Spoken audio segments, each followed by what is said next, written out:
বন্ধুরা, আপনারা অনেকভাবে কচুরলতি খেয়েছেন।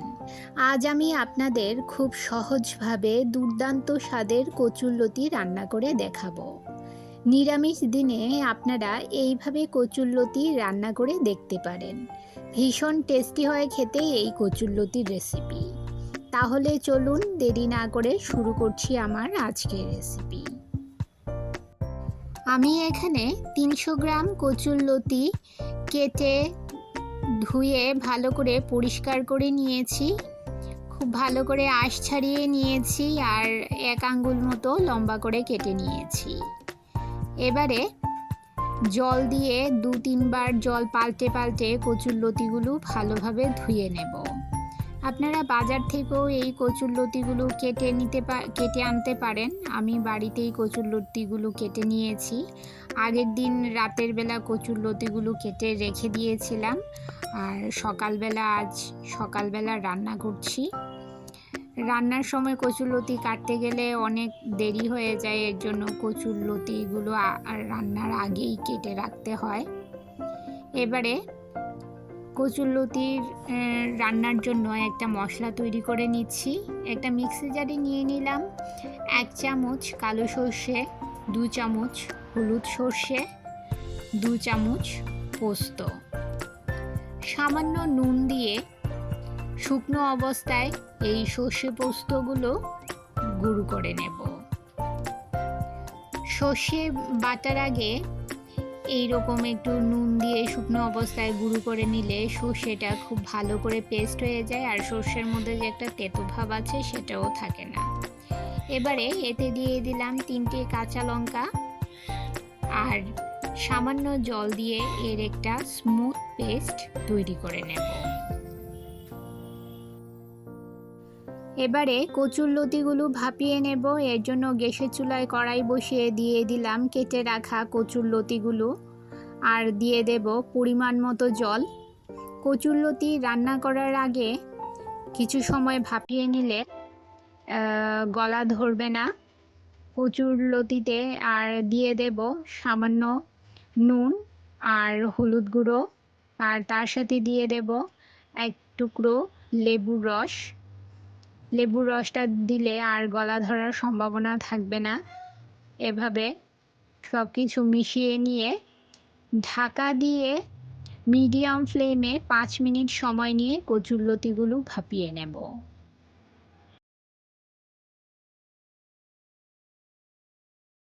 ফিরে এলাম 5 মিনিট পর। দেখুন কচুরলতিগুলো মোটামুটি সেদ্ধ হয়ে গেছে। বেশি সেদ্ধ করা যাবে না, বেশি সেদ্ধ করলে গলে যাবে। কচুরলতিগুলো এমনভাবে সেদ্ধ করতে হবে যেন আস্তে আস্তে থাকে আর নরমও হয়ে যায়। 5 মিনিট ভালো করে কচুরলতিগুলো ভাপিয়ে নেওয়ার পরে এবারে একটা ছাঁকনি নিয়েছি, সেই ছাঁকনিতে কচুরলতিগুলো জল ঝরিয়ে নেব ছাঁকনির সাহায্যে। জল ঝরানো কচুরলতিগুলো একটা থালায় নিয়ে নিলাম।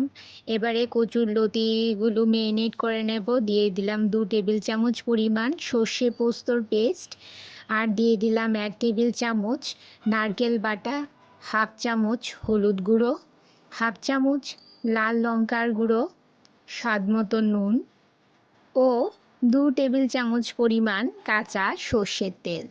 যেহেতু কচুরলতি রান্না করছি তাই সর্ষের তেলের পরিমাণটা একটু বেশি করেই দিতে হবে, না হলে গলা ধরার সম্ভাবনা থাকতে পারে। একটু বেশি সর্ষের তেল দিয়ে কচুরলতি রান্না করলে আর গলা ধরবে না।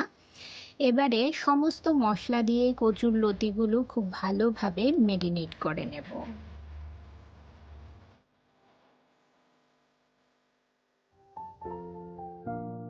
বন্ধুরা, আমার চ্যানেলে আজকে যারা নতুন, যারা এখনও আমার চ্যানেলটি সাবস্ক্রাইব করেননি, তাদের কাছে অনুরোধ আমার চ্যানেলটি সাবস্ক্রাইব করে পাশে থাকা বেল আইকনটি প্রেস করে রাখুন আর নোটিফিকেশান অন করে রাখুন, যাতে যখনই আমি কোনো নতুন ভিডিও আপলোড করি তা যেন সবার প্রথম পৌঁছে যায় আপনাদের কাছে। এবারে এতে দিয়ে দেব সামান্য চিনি। এই নিরামিষ লতিতে সামান্য চিনি দিলে খেতে ভীষণ সুস্বাদু হয়। চিনিটা দেওয়ার পর নেড়ে খুব ভালো করে মেখে নেব।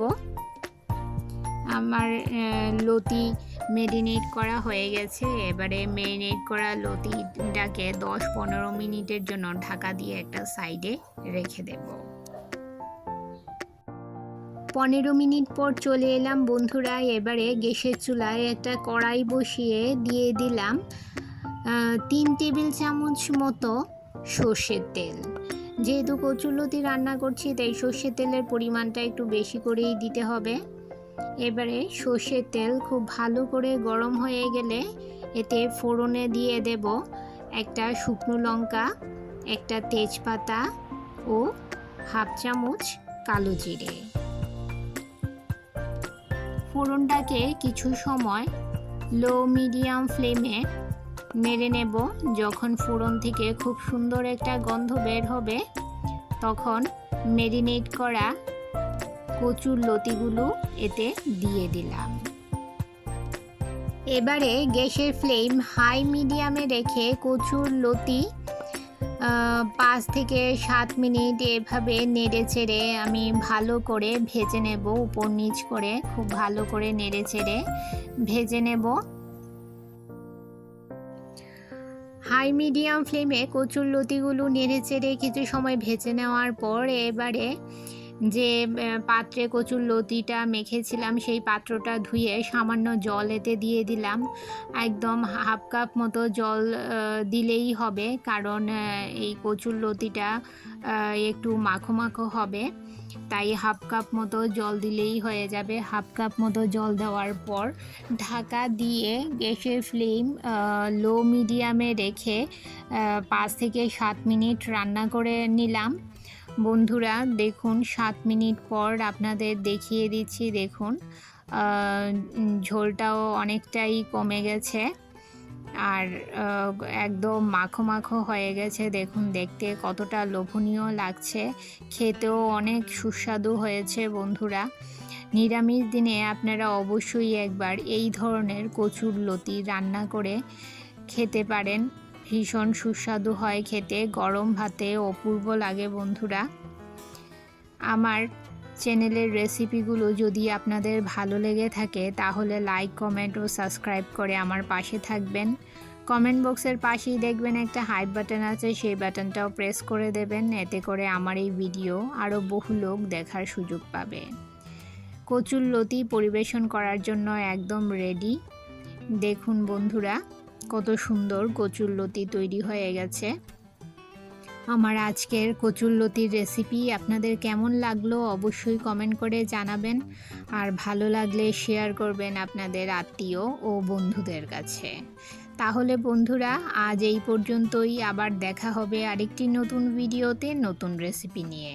সবাই ভালো থাকবেন, সুস্থ থাকবেন।